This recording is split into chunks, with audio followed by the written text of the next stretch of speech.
Thank you very much. So it's a pleasure to be here again, and I thank the organizers who invited me, especially Jonathan Rosenberg, who's not here. I heard he lost his mother,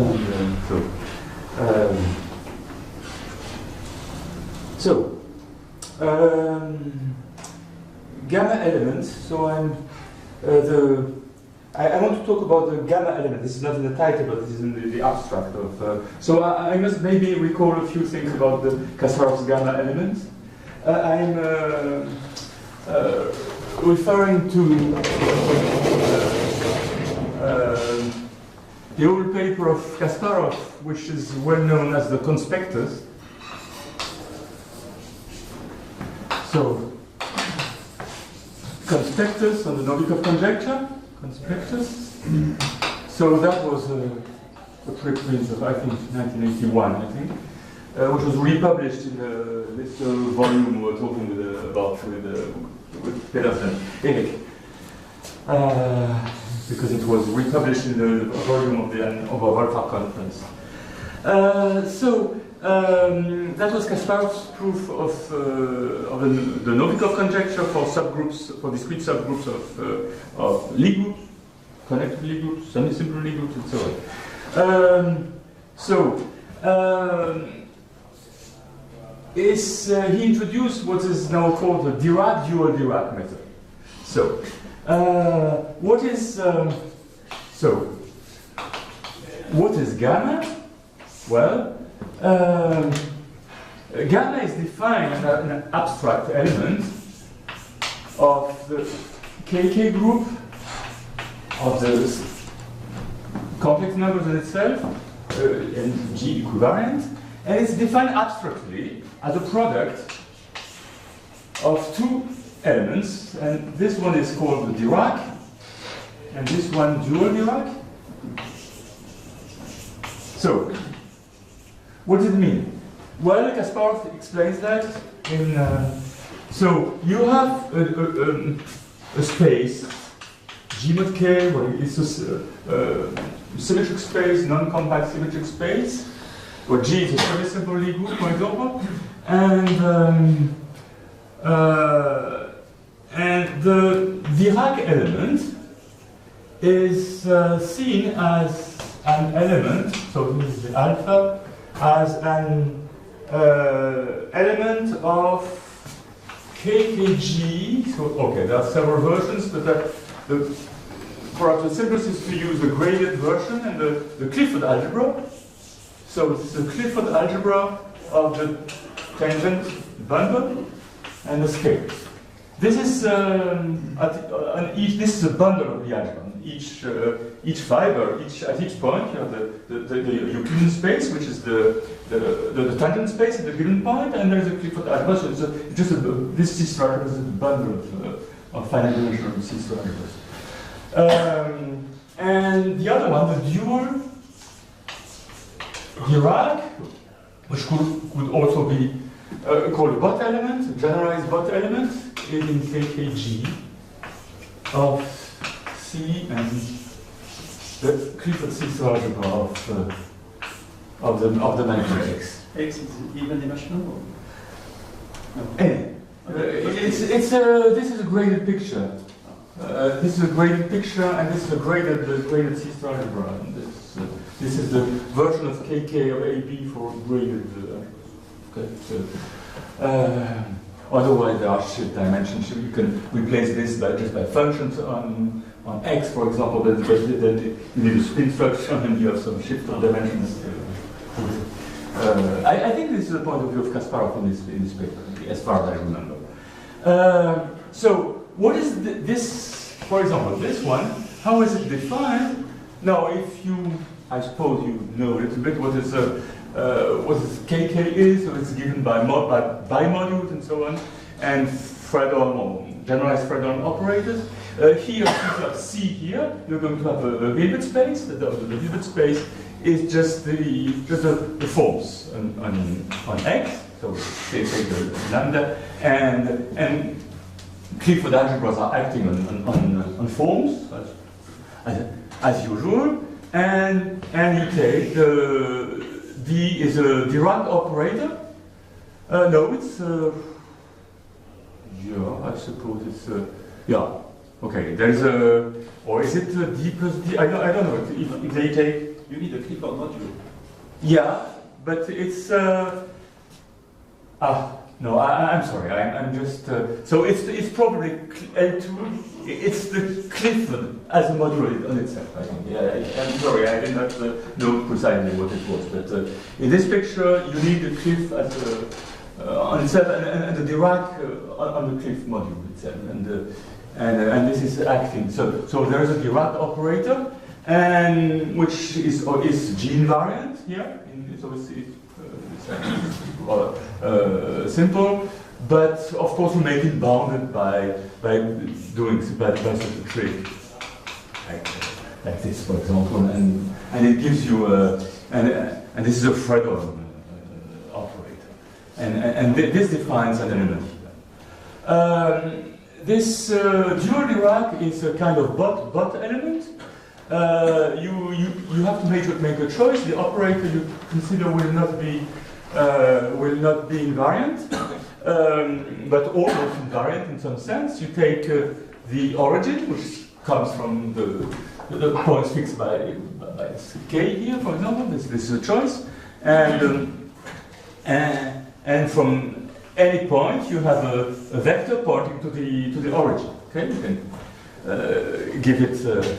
Either you give it a length 1 or length the distance, whatever you want, whether you want bounded or unbounded, and you take the Clifford multiplication by this vector x. X depends on the point here. It is getting bigger and bigger when you go, and it's pointing to the origin.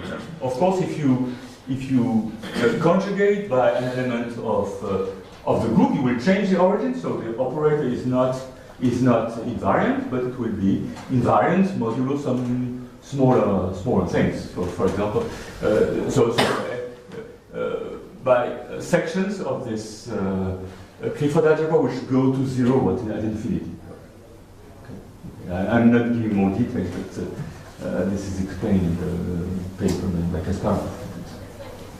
If you want this Clifford multiplication by this vector can be considered as a multiplier of this algebra. Okay? These are sections of the Clifford algebras. At each point, you multiply you make a Clifford multiplication by the element by this vector which points to the origin. So it's a multiplier, and this multiplier is not invariant by the group, but the difference between the multiplier and its conjugate is in the algebra. That's it's very simple. Okay, that's an analog of the bot element.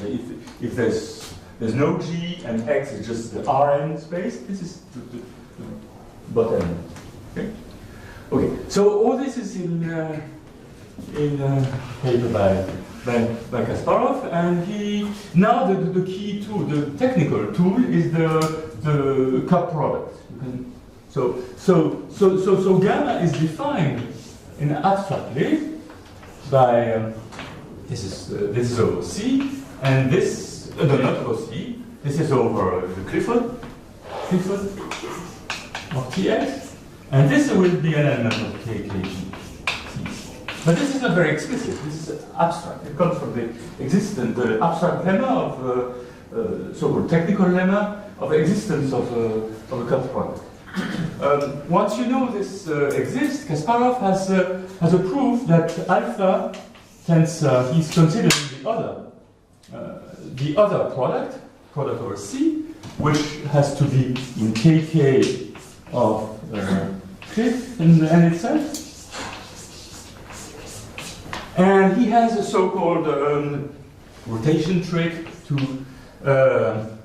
This is just extension of scalar of gamma. It's the same as gamma, but to just extend the scalars. But now this has to be equal to 1 because this comes from the fact that this mysterious gamma.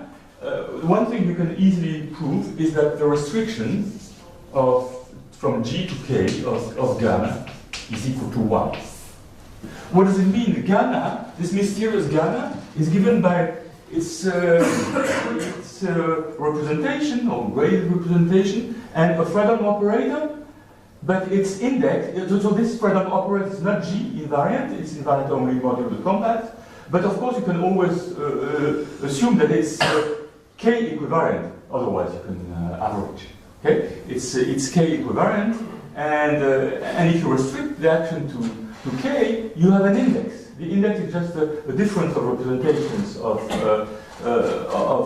K, and you assume this is the, and you can prove that this is the triple. This one is here the triple representation of the. This is an element of K of CC, which is the group of difference of representations of the compact group. Okay. So and all this is this is very important in Kasparov conspectus. The fact that alpha beta this composition is equal to 1 gives the injectivity of the assembly map, hence the Novikov conjecture. Now, what is gamma good for? Well, it gives of course it should give the surjectivity. So if by chance gamma was equal to 1, you would get the surjectivity of the map, and also the surjectivity of the map. Well, you get it regardless whether you're looking at max or reduced cross products. Okay, that's a technical point in C algebra, but it's very important.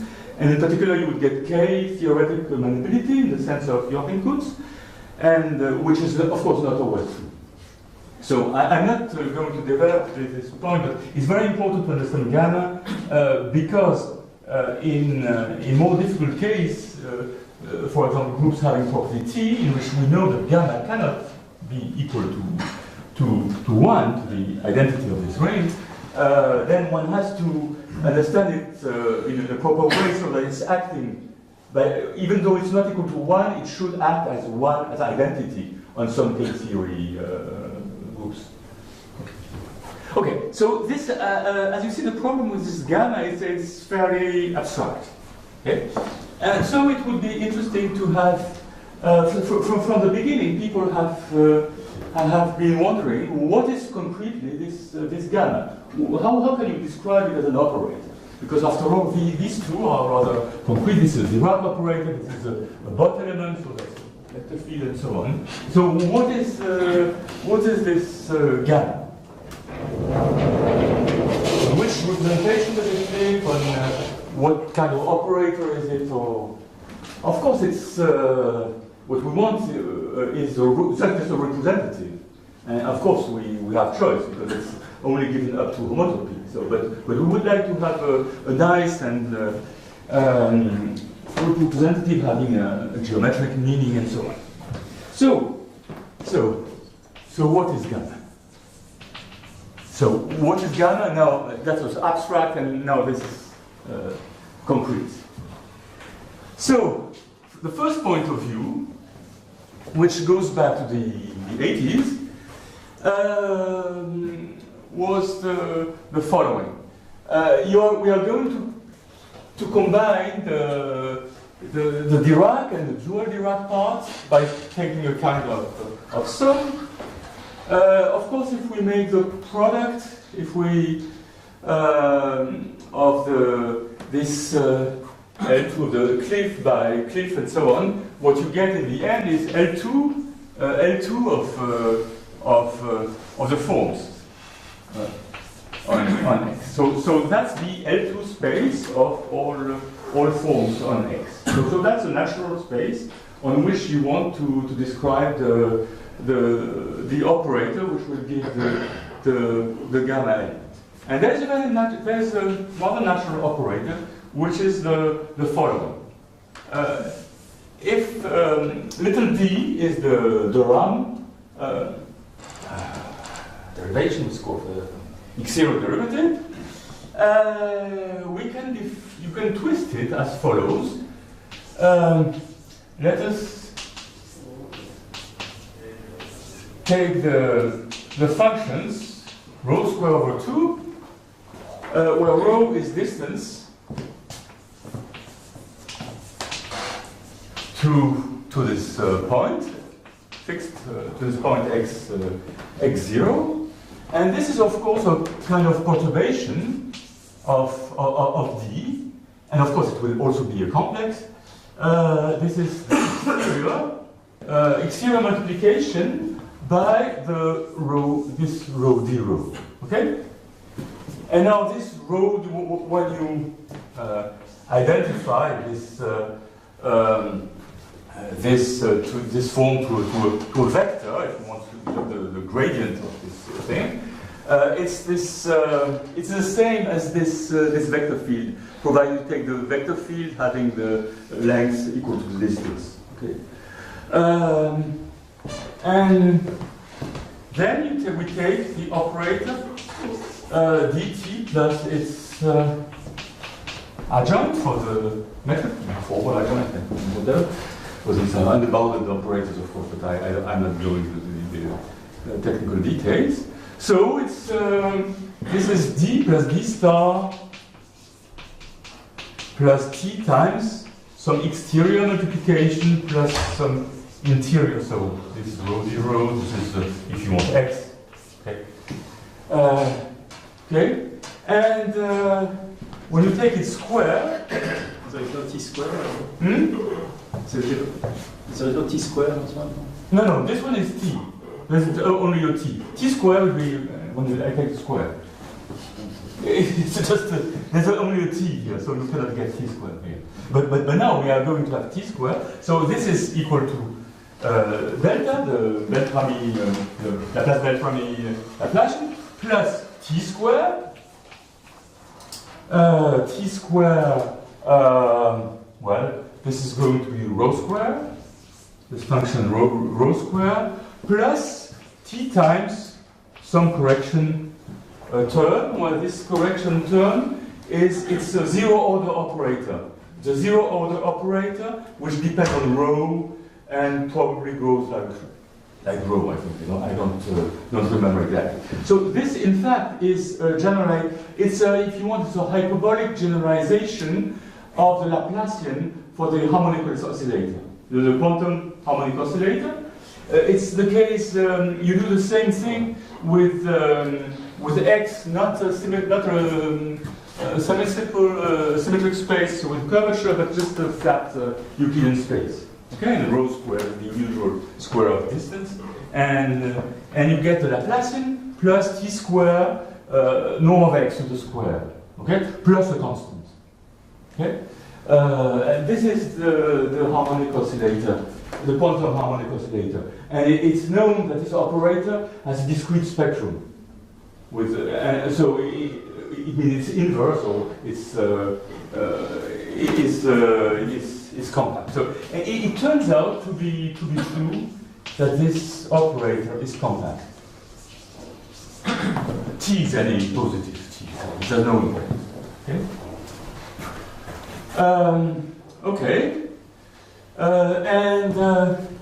Now if you take pi of g, if you conjugate, what is pi? I did not say. Pi is just the action of g, of the group g on form. So it's unitary, of course, because the method is invariant. And this difference is bounded. Why is it bounded? Because this part here is invariant. And here you will have this vector or form minus the same thing shifted by when you change the origin. So it's something like this, and the difference between these two vectors is bounded. Okay. So in particular, you can take f of t is dt over square root of dt square, and it will have the property that well, if you want 1 minus ft square is compact, and ft conjugate by g, this is also compact. And you can show that this is representative for for gamma. That was this operator. I don't know who has noted all this. I know there was a paper by Pierre Julg which contains a proof of this fact. This one is more less obvious, but this fact is non-trivial.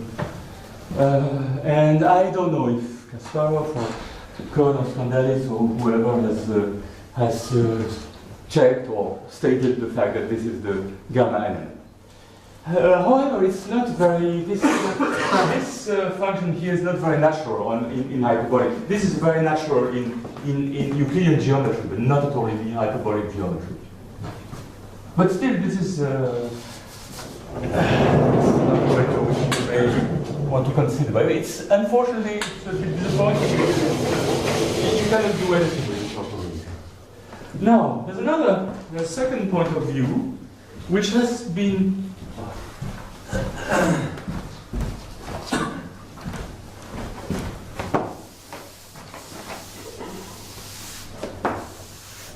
used by Vincent Laforgue. Vincent Laforgue has, in his thesis, he has a proof of an Banach analog of the, among other things, of course. A Banach analog of the Novikov conjecture, not only Novikov, but the Banach conjecture, for example, L1 of G and so on, but also other Banach algebras associated to groups. And he's working in a discrete, first he's working in the framework of discrete groups, for example, hyperbolic or bolic groups. But he also has a chapter in which he has the differential point of view. And he's using an operator, dt, similar to the one above, but slightly different, and this can be interesting, and it seems more useful. I will say a few words about it. Okay, this.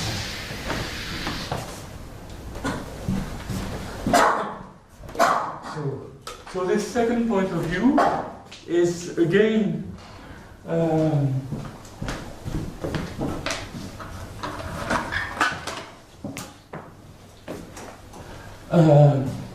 again you consider L2 forms on the symmetric space, but as a dt, and call also dt, it's instead of looking at the rho square, we consider this rho, the distance, not the square of the distance. Or you can want to make it smooth at the origin. Let me call rho prime det. Rho prime, with rho prime is just rho. You can make it smooth near the origin, like by some kind of trick like that. Okay. It behaves like rho at infinity. So this again, this is d plus t exterior of d rho prime. Now this d rho prime is the form corresponding to a vector, which is the gradient of rho prime, which is again this same vector, but it's the unit vector. I mean, at least if you are far enough, it's the unit vector which points to the origin. So this time the difference. Instead of being just bounded, will go to zero. The angle is going to be very small. So, but it's if I take d, t, so again I have this operator, and dt square is delta plus t square. So this rho prime square plus ta is probably not the same a. And this time this a, yes, this a is bounded. This rho prime is also bounded. And what happens? You get d rho prime squared, norm squared. Oh yes, probably yes. You're right. Exactly. That's the point. Yes. So it has to be bounded. Yes, of course. Okay, but this is equal to 1. Sorry very much. So this is equal to 1 far enough. Okay, this is essentially equal to 1, and this you can show it's bounded. And, okay, and now you can make some estimates, And but it's not true that that 1 plus d squared. This time, this is not this is not compact. But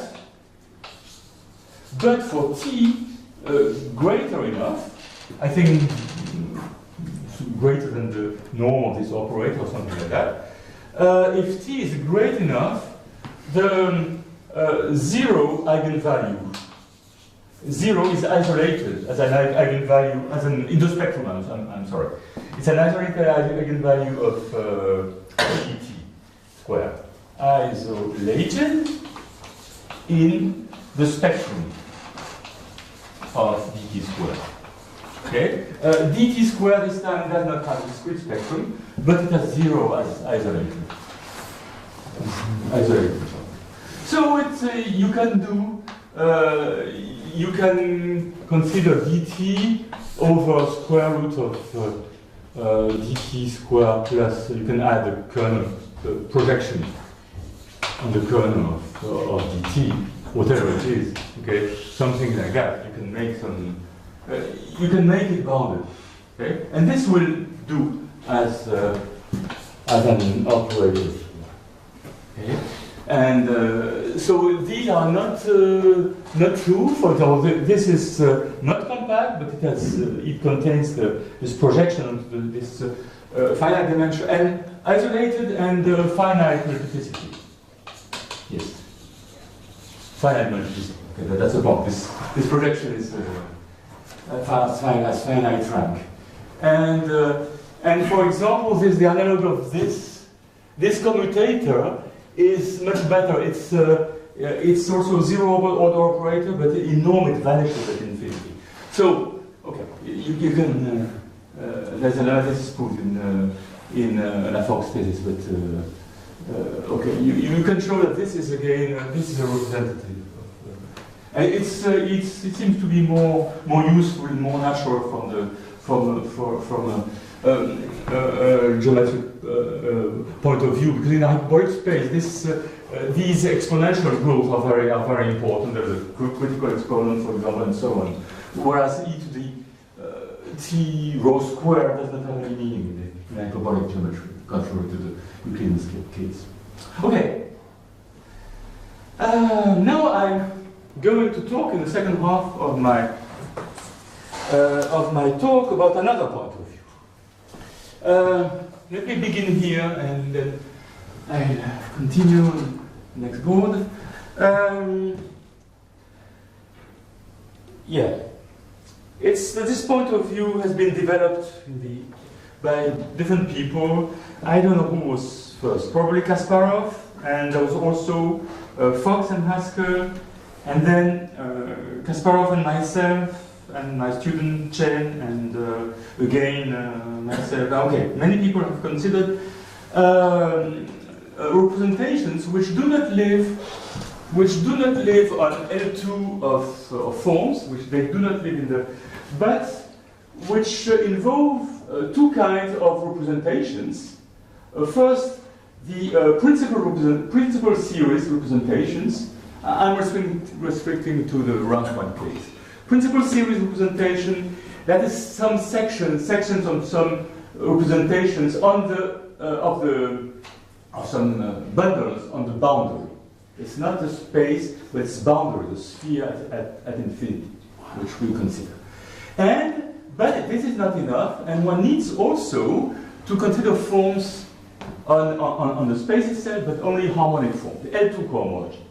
Okay? This is what will. This is mysterious, but this happens already in the case of SL2. For SL2R, consider the case of SL2R. So the space X, the two-dimensional hyperbolic space, so which form we want it's a disk, and the boundary is a circle, and I'm considering functions on the circle, boundary. And here I'm considering H1. These are one forms which are harmonic. Okay? And two. on the hyperbolic disk. Okay? What is this concretely? It's just forms of the z to the k dz, and forms. It's a span, I mean, of this, and z bar k dz bar. These are the harmonic ones of k 0. Okay?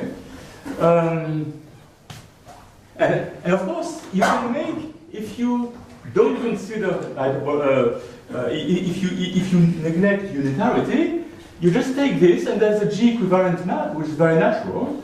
You just take the Poisson transform, and combine it with D. Okay? This is G equivalent. Okay? But for example, if the I k theta, if I k theta for k positive goes to k z to the k minus 1 dz, something like that. If it's k is negative, you get some z bar and so on. Okay, but this is G equivalent. But this does not give the kk elements. Okay, why? Well, because you need unitarity. So you change a little bit you change, well, not a little bit, you change the metric. I'm calling L2 of this. You just twist the action to make it unitary. Intrinsically, if you want, you're considering not functions on the circle, but half densities. That's maybe more conceptual. Okay? But this is a principal series of unitary principal series representation. Okay?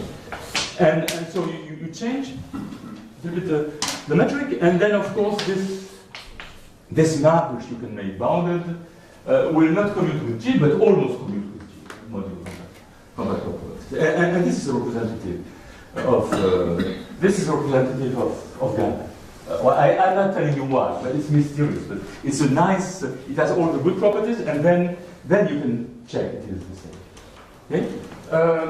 Now Kasparov has noted that if you want to look at SL2C this time, where this Lorentz group has, this is for the three-dimensional real hyperbolic space, so the boundary is some S2, or if you prefer P1 of C, so it's the sphere with the complex structure. You can take functions on P1 of C, on a sphere, and take, there's a d-bar operator to probably 0, 1, I never know, of S2, okay, this is index 1 and so on, and this is G equivalent, but of course then you change to L2, you change the action, by you twist the metric to make them unitary, by taking densities or analog of densities,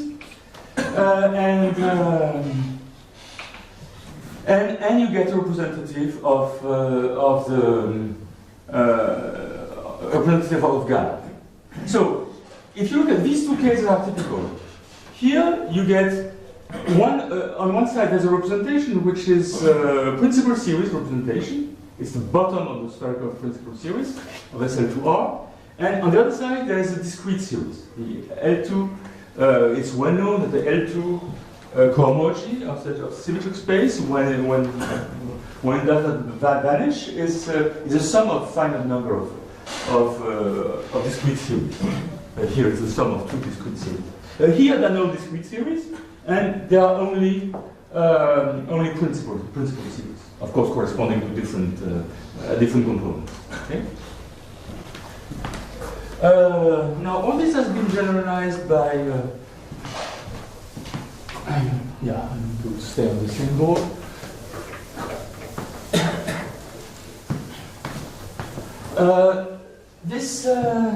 So we are still in the 80s, and Kasparov has written a paper which is called something like K-theory for Lorentz groups, in which he has an analog, a generalization of this SL2C, so the hyperbolic spaces of odd dimension. So you take SO2 and plus 1, 1. So space has dimension 2n plus 1, and the sphere is an even dimensional sphere. And in that case, Kasparov is considering there's no complex structure in that case, but the round complex, or half of the round complex, because we want a complex of with Euler characteristic equal to 1, so you have to stop somewhere. So you have to stop in the middle dimension. So this is half the dimension of the sphere here, and this splits into two pieces because the star operation, which is a conformal invariant, is acting there G equivalently on the half-dimensional forms. This is F. This is the bound. This is sphere, which has that dimension 2n. And you take one of the eigenvalues of the star operation, and okay, you can make such a complex which is invariant, which is G invariant, and then again you just change the and change the action to make it unitary, and this gives the Is it a complex? yes. You don't, in some sense, essentially you don't change the operator, you change the action. Okay? You change the action, and then now it's, and the commutator with the actions are now compact. Okay. Yes. And all these representations are, belong to the principal, to some very special principal series. I will say more about it later. Now, more complicated is the 2n one. So, for the 2n workspace, so you have an odd. And well, in fact, you have to, in that case, you take what you have to do, and this is what I've done with my student 10 in the 90s, yes, probably something like that, and then you have some Poisson, some analog of the Poisson transform, for example, the version given by Pierre Julg, for example, was a general thing, and in which you give these are L2 harmonic forms of degree n, and this is G equivalent, and then you lose exact equivariance. But you gain unitarity by changing again the metric. So you have representations which are in some principal series, and here you have two discrete series. Okay, because it splits into two components. Okay, now the generalization of to SUN1 and SPN1. Of course, is in these cases the symmetric space are also even dimensional. So the spheres are odd dimensional. Okay. Now what happens is that in the SUN1 case, so that was what my paper in the 90s with Kasparov is about. It's we are using an analog of this thing, and. In fact, the sphere, the odd dimensional sphere, is given which is compact structure. There are contact on hyperplanes at each point, and there is a so-called Riemann complex, which replaces the round complex and so on, and there is an analog for SPN1. One can do also such a complex, do the same thing, except that you have a generalized compact structure. It's a codimension 3 structure. Okay, now I said I will talk about the Casimir. Now Casimir is unfortunately written with a C, not with a K. Maybe in Polish it would be better, but I just read that the Casimir operator has been discovered by Hendrik Casimir, a Dutch a Dutch, not mathematician, but physicist. And his, the last letter of his first name, Henrik, is also a K. So it's consistent with the K business. So I don't know if everybody knows what the Casimir operator is, or no, maybe not. I will recall. And what does it have to do with?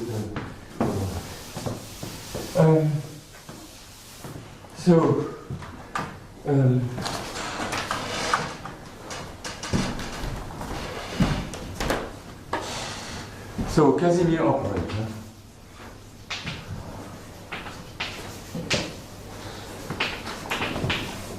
So it's so let G be a semi-simple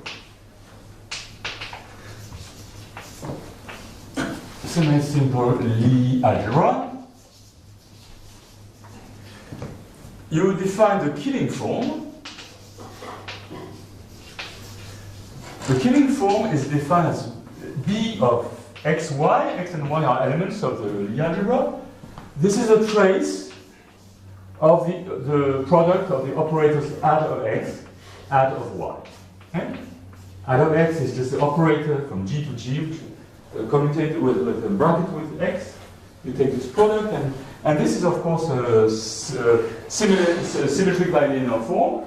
And it turns out that for semi-simple Lie algebra, this is non-degenerate. This is very important. Non-degenerate, which means it gives an isomorphism between G and its dual. Okay? This, of course, would be completely false in the case of the commutative case, or even in the Nilposen case, where we would have forms orthogonal to all the others. Okay. Now the Casimir operator, the Casimir operator C is going to be an element of the enveloping algebra of G. Okay, if the element of your if you're saying element of the Lie algebra as vector field, okay, then the enveloping algebra consists of differential operators. Okay, so formal algebra given the products of the elements of G, such that the commutator is the commutator, the bracket is the commutator. Okay. So this C is just xi, where xi is a dual basis to the basis xi. Okay, you take any basis of the Lie algebra. You take the dual basis. Dual basis means that the killing of x upper I lower j is delta ij. Okay, that's what we call this exists because the form is non-degenerate. Okay, and you consider this operator. It's independent of the dual of the basis. It's GG, no? Of G to G, no? What do you mean? This is an element of the enveloping algebra. Okay. Now, of course, if you for any representation pi, whether it's unitary or not, you have pi of C is pi of xi, pi of xi. Okay. When you have a group representation, for example, it gives a Lie algebra representation. It also gives a representation of the associated algebra U of G. Everything is on top of this. Okay, and so C is in the center. Z of centrum of U of G. I suppose that's why we use Z. Suppose it comes from German. So it's a center. It means it commutes. That's a fact. It commutes with all pi of x or all pi of G. Okay. So in particular, pi of C, if pi is representations, this commutes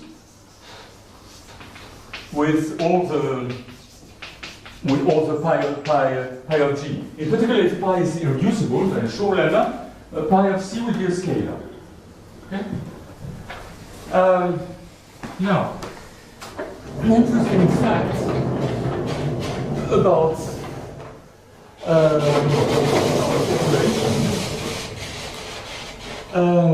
so now G will be our semi-simple. What do I really need? Now G will be a semi-simple Lie algebra. I will restrict to the rank 1 case, even though it's not maybe not it's not necessary everywhere. And I'm going to apply the Casimir operator of G to some special representations. First, to the action on the forms on the symmetric space X. What is the Casimir operator acting by? That's my first question. Second question is how does the Casimir operator act on the forms on the boundary? Okay, that's another question. So, it's a well-known theorem, which is called Cougar theorem, and you can see it in the Borel and Wallach book. That the action of C on G is our semi-simple Lie algebra and so on.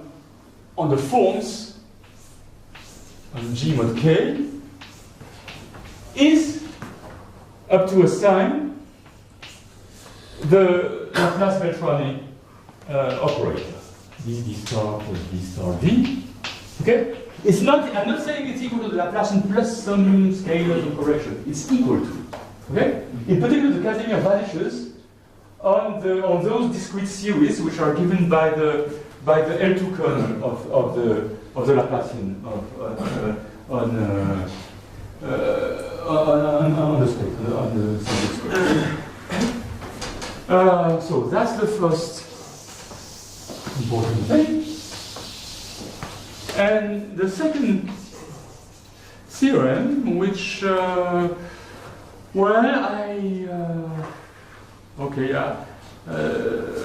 several years ago I thought I had a proof. I conjectured the result, and finally the correct proof was given by my friend Andreas Chap and with his collaborator Slovak.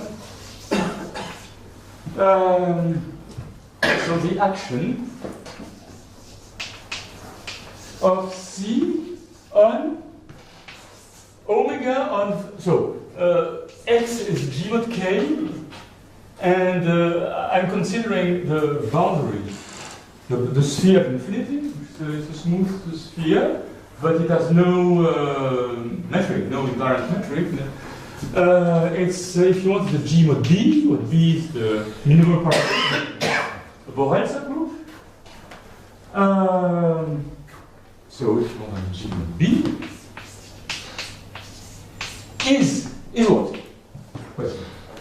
Well, we can look at the simplest case of, well, of course, SL2R, but let's say SON1. So the space is just the usual real hyperbolic space. Then the answer is very simple. The action is 0. 0.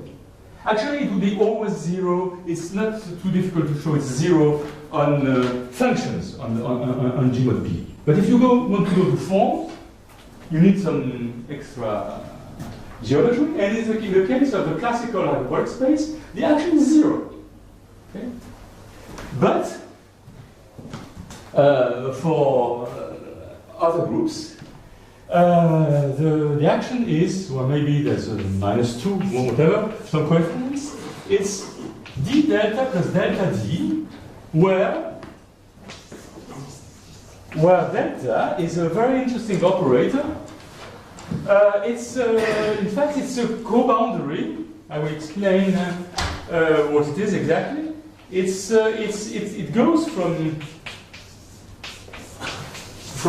K forms to K minus 1 forms, So it's a bundle. It's not differential. This is it's just a bundle. It's defined at under fibers, so it's a G equivariant. Of course, it's completely canonical, and it's a complex delta squared is equal to 0. And I should add this delta is equal to 0 in the classical case, in the real case, in the SOM1 case. What is this delta?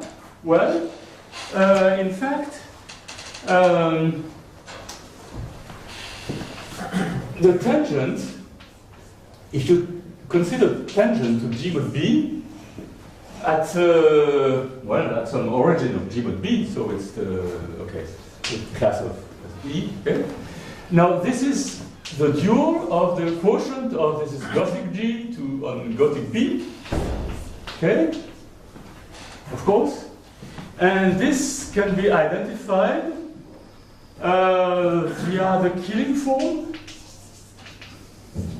to the orthogonal of B, orthogonal for the killing form. Okay, that's simple, very easy algebra. Okay, and this is equal to n, the nilpotent part of B. What do I mean? The B is, if you want MAN at the group level, so B is M, so this is some compact.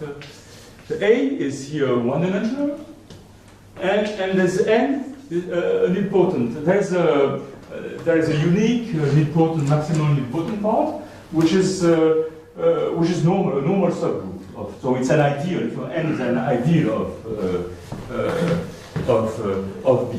Okay, and of course the killing form vanishes on N, but it's the elements of N are orthogonal to all the elements of B, and in fact the orthogonal of B is N itself, which is contained in B.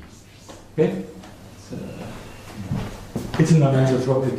I don't know what isotropic space or whatever. Okay, what does it mean? It means that the tangents at each point, and this you can conjugate, and this is true at each point. At each point of the boundary, the cotangent space, not tangent, cotangent space is canonically identified to an important algebra. So it has a bracket. Okay. Okay. And now, what is delta? Delta has to be defined at each fiber at each point. The lambda k of this is lambda k of n. Okay, and there is a this is not a dual, it's not a cohomology I'm considering, but a homology of groups. This goes to n. Okay, you can easily write a formula for this homology. For example, delta of x wedge y has to be xy, and there's a formula in place. I'm not going to write because I will make mistakes. The algebra homology? It is the algebra homology. Yes, exactly. Okay, and there's this HK as is the kernel of delta, an image of delta at each. What's interesting is that the group actions, for example, the action of, if you want to B is acting there, of course. Okay. Well, M and A are acting. There's M is just a similar kind of symmetry. A is some kind of scaling, some weight. It measures some weights of some elements. But N is acting trivially. This is very important. Okay. N is acting trivially because the homology is a rigid thing. And the adder is okay. This is a standard fact in group homology. And in particular, this HK is given a bundle because it's given everywhere. It exists everywhere on the sphere. It's a bundle on the sphere, which comes from a representation of B of the group capital B, which vanishes, which is trivial on N. And this is exactly how you construct principal series. Principal series are induced from B to G, but not of any representation, not for any representation of B, but representations which do vanish on N. This is very important, of course, in the theory of it. Okay. So in fact, what we consider, and I will finish with that,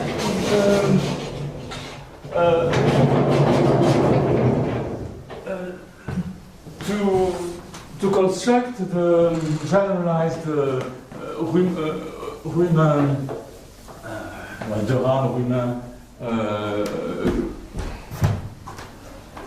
complex. It's I'm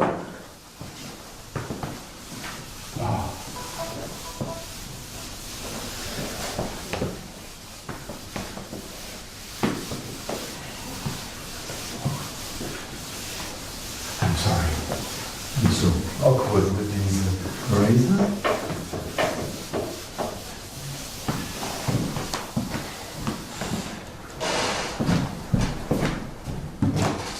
Anyway, last page. Well, we consider this with D. This is a complex, and this contains a subcomplex. Let's say E of dx. D. Well, okay, with D, which is the kernel of the Casimir. Kernel of the Casimir operator. And the fact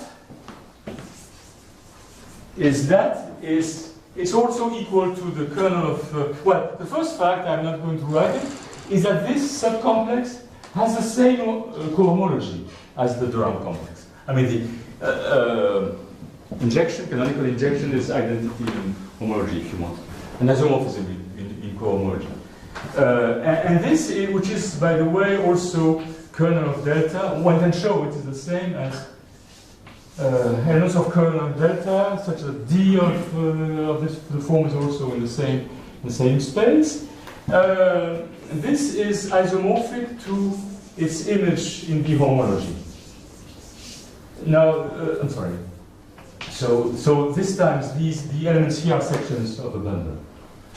So which means that this subcomplex, which is not given by a bundle a priori, because the condition of being this condition is differential, not fiber-wise. But however, by a simple transformation, you can this is isomorphic in a G equivalent way to the sections of section of a bundle, and this bundle is a bundle corresponding to a principal series. Okay? But they come with the condition of vanishing of the Casimir operator. Okay? Now the generalized complex, which is considered by Cap-Slovak and which is also called, it corresponds to the so-called Bernstein-Gelfand complex. It's a very special case of it. It's okay. So this is an important piece of the construction of the gamma element here. So what I want to say is that the pieces, the representation which we consider at the beginning, before making the representations unitary, are precisely the representations on which the Casimir is vanishes. It's like looking at all forms and then restricting to. We have a very big, in the point of view 1, 2, we have a very, very big representation, which is not an irreducible representation, so some direct integral representations plus some discrete pieces and so on. And we restrict, in some sense, to the places where the Casimir operator is zero. So maybe there is okay. For me, it's interesting because I'm. It's a priori there's no link between the pictures of the first picture, Dirac dual Dirac with this D plus x0 derivative and so on, and this point of view. There's no the link is not clear, and probably the Casimir operator should provide some kind of homotopy between, and to prove directly that these operators are really the gamma elements, because this is really the most difficult. the most difficult part of the. Okay, sorry for being late.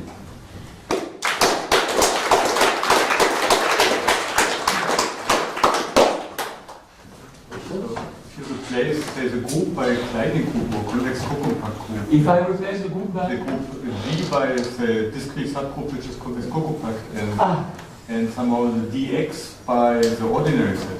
Somehow the analysis looks very similar to this. Yeah, but this is really differential. I don't know. What would be, because this delta is this is related to the nilpotent. So you have this. I mean, you have the same the Poisson transform. You have an analog of the Poisson transform. Yes, you have the. I mean, the complexes are the same. You just have the same matrix. Yes. So I mean, you get some elements. You want to do it with the discrete? Yes. So the question is, what do you get? I mean, this is. I don't know, but what are the forms? I mean, in the discrete case. Forms. You just get the same thing, just on the ordinary set. Just gamma equivalent, not G equivalent. Yeah. We just Yes. restrict to gamma. So. But G is I don't know. You can restrict all that to, but you have a G and then you take gamma from the subgroup. Yes. Yes. Of course you can restrict. Yes. The question is then, what are the elements you get in KK? This is. Wait a minute. Was the restriction of gamma to a co-compact? Well, Not co-compact. I mean, convex co-compact. Infinite co-compact. I don't know, but that's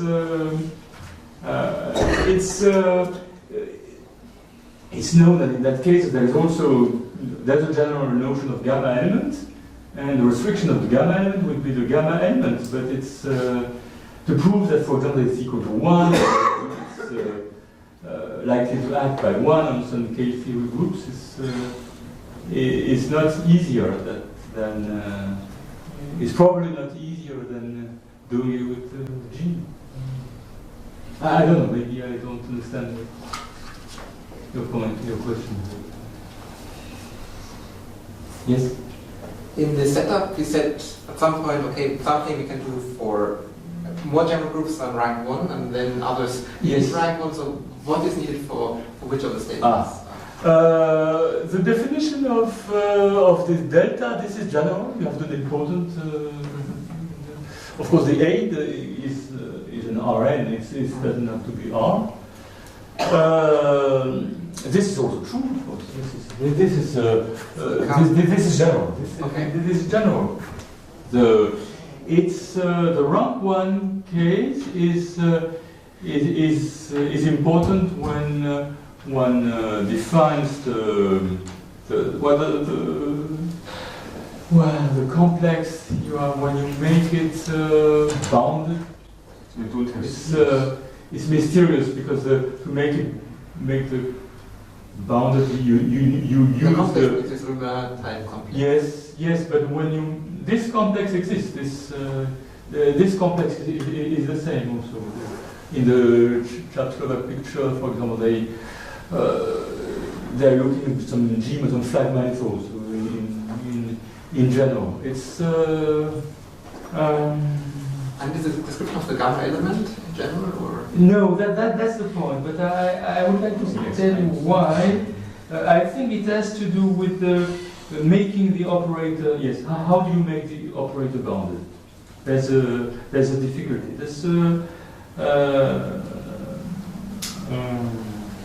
Yeah. Even in the case of SL3, it's not clear.